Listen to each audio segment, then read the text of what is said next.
Yogyakarta tidak lengkap rasanya tanpa mengunjungi Keraton Yogyakarta.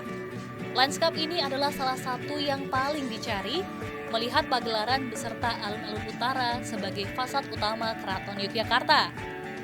Namun sesuai konsep catur gotro tunggal, di mana pemerintahan tidak bisa dipisahkan dari aspek ekonomi, religius, dan sosial, maka di sisi barat terdapat Kagungan Dalem Masjid Gede yang terletak di Kampung Kauman, sebuah pusat keagamaan yang tak bisa terpisahkan dari Keraton Yogyakarta.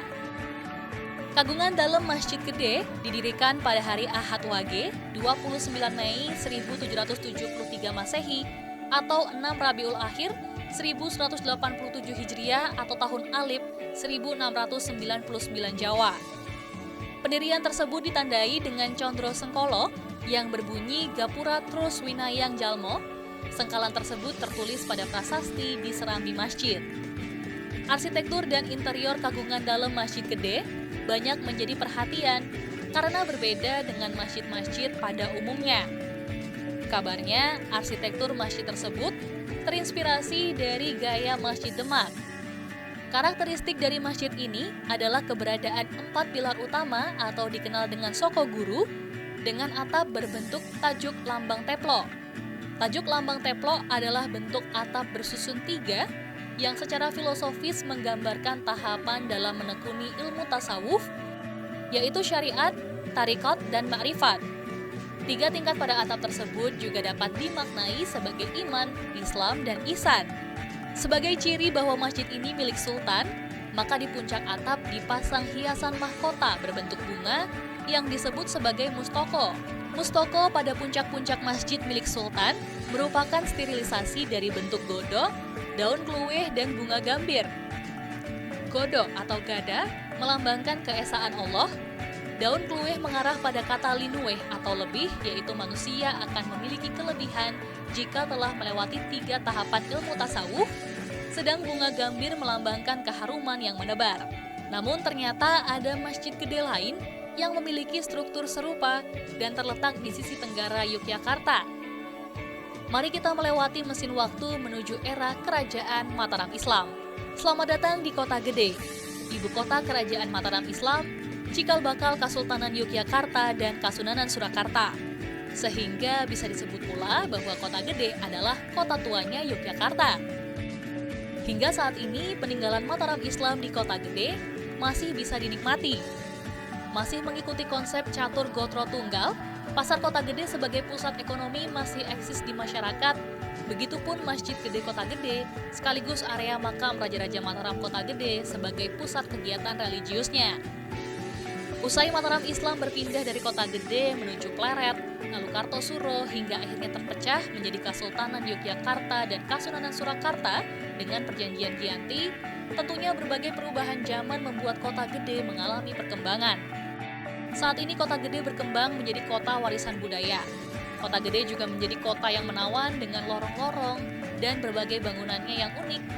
Sebagian besar bangunan yang tergolong unik dan eksentrik ini merupakan rumah dari orang-orang suku Kalang, sebuah sub etnis Jawa yang terpinggirkan, namun berkat keuletannya menekuni dagang, justru menjadi komunitas super kaya di Kota Gede. Mari kita eksplorasi lebih lanjut. Masjid Gede Kota Gede atau Masjid Gede Mataram adalah masjid tertua di Yogyakarta.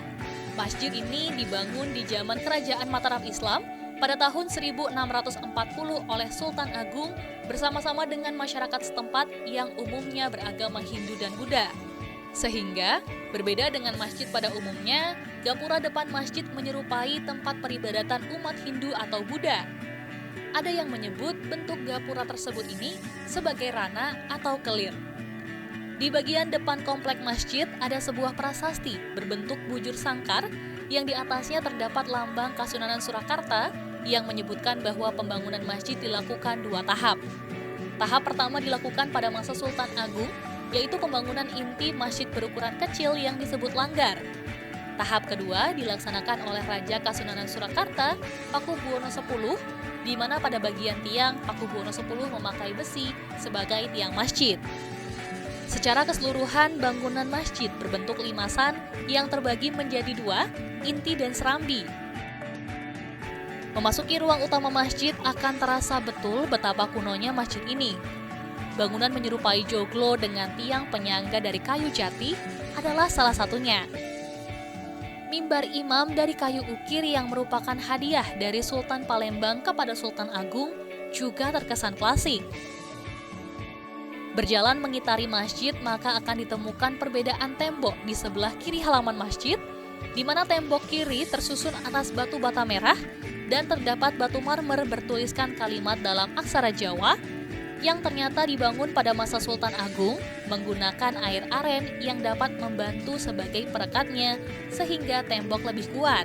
Letak makam Raja-Raja Kota Gede berada di samping Masjid Gede Mataram yang dulunya merupakan kompleks dari keraton atau Istana Mataram Islam di Kota Gede. Lokasi makam dan masjid tidak berubah sejak zaman dahulu hingga sekarang. Jalan masuk menuju makam yang juga berupa rana atau kelir terdapat di sebelah kiri bangunan masjid. Makam Kota Gede adalah tempat dikebumikannya Raja pertama Mataram Islam, Danang Sutawijoyo atau Panembahan Senopati. Raja kedua yakni Mas Jolang atau Panembahan Hanyokrowati. Di sini pula dikebumikan ayah Panembahan Senopati yakni Ki Ageng Pemanahan. Sementara itu Raja Pajang Joko Tingkir atau Sultan Hadiwijoyo juga turut dimakamkan di makam Raja Kota Gede ini. Sri Sultan Hamengkubuwono II pun menjadi satu-satunya Raja Kesultanan Yogyakarta yang dimakamkan di sini. Terdapat beberapa aturan bagi pengunjung yang ingin ziarah ke dalam makam. Mulai dari dilarang memotret di dalam makam, harus melepas alas kaki saat masuk ke makam, hingga seluruh peziarah harus mengenakan pakaian khusus. Bagi perempuan harus mengenakan kain jarik, kemben, dan melepas jilbab, serta dalam kondisi tidak sedang menstruasi. Sementara, laki-laki harus mengenakan pakaian seperti abdi dalam, berupa baju peranaan, kain jarik, dan belangkon. Perlengkapan ini bisa disewa di kantor sekretariat atau dibawa sendiri dari rumah dan diperbolehkan bergaya Yogyakarta ataupun Surakarta. Namun, bagi pengunjung yang tidak berziarah, tetap bisa berkeliling di sekitar area pemakaman dan melihat berbagai peninggalan sejarah Mataram Islam ini. Tak jarang yang kemudian berfoto, bahkan melangsungkan foto prewedding di area luar makam. Jika tak memasuki makam untuk ziarah, pengunjung bisa berbelok ke arah kiri menuju ke Sendang Seliran. Setelah melewati gapura, pengunjung bisa menuruni anak tangga menuju sendang yang memiliki dua area berbeda. Dua area ini dibatasi tembok, yaitu sendang kakung atau pria di bagian barat dan sendang putri atau wanita di bagian selatan. Sendang itu dulunya hanya digunakan oleh keluarga kerajaan. Itulah sebabnya Panembahan Senopati memberi nama sendang tersebut dengan Sendang Seliran, artinya mata air untuk pribadi. Air dari sendang kakung dipercaya berasal dari mata air yang tepat mengalir di bawah makam, sementara sendang putri airnya dipercaya berasal dari bawah pohon beringin berusia ratusan tahun yang terletak di jalan menuju kompleks pemakaman. Di ujung tembok sendang kakung terdapat sumur kecil dengan gayungnya, di mana peziarah yang datang kemari percaya bahwa air sumur tersebut bisa mengobati segala macam penyakit. Meski letak makam dan masjid tampak jelas dan tidak berpindah dari lokasi aslinya, namun situs bekas bangunan kerajaan Mataram Islam di Kota Gede belum juga ditemukan. Letak persis bangunan kerajaan yang berkuasa pada abad ke-16 itu hingga kini masih menjadi teka-teki. Namun, banyak orang yang percaya bahwa situs Watu Gilang dan Watu Gateng atau yang sering disebut Watu Canteng ini merupakan sisa-sisa bangunan kerajaan Mataram Islam. Di sisi selatan tak jauh dari Masjid Gede Kota Gede, Watu Gilang dan Watu Gateng tersimpan dalam sebuah bangunan kecil di tengah-tengah jalan yang diberi nama sesuai dengan batu-batu tersebut.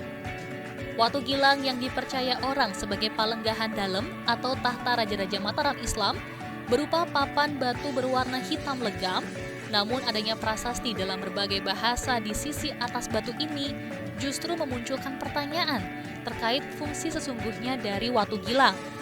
Sedangkan Watu Gateng berupa 3 batu bulat masif menyerupai bola yang berwarna kekuning-kuningan. Menurut legenda, ketiga bola batu ini adalah alat permainan Pangeran Rangga, salah seorang putra Panembahan Senopati. Namun ada juga yang berpendapat bahwa batu-batu tersebut adalah peluru meriam kuno dari masa pemerintahan Sultan Agung di Mataram yang membuat meriam berukuran besar dan bernama Poncowuro. Meriam tersebut sekarang berada di halaman pagelaran Keraton Surakarta. Selain kompleks masjid dan makam, Kota Gede memiliki pesona lain hingga tak jarang anak-anak muda menjadikan Kota Gede sebagai tempat mereka berfoto. Kota Gede sendiri memiliki lorong-lorong dan lanskap pemukiman yang cantik. Rumah-rumah dengan arsitektur lawas dan etnik menghiasi setiap sudut Kota Gede, sehingga makin memantapkan Kota Gede sebagai kota tuanya Yogyakarta. Terima kasih telah berwisata virtual di Kota Gede, dan semoga bisa sedikit mengobati rindu pada Yogyakarta. Sampai jumpa di destinasi menarik lainnya yang telah menunggu di depan mata.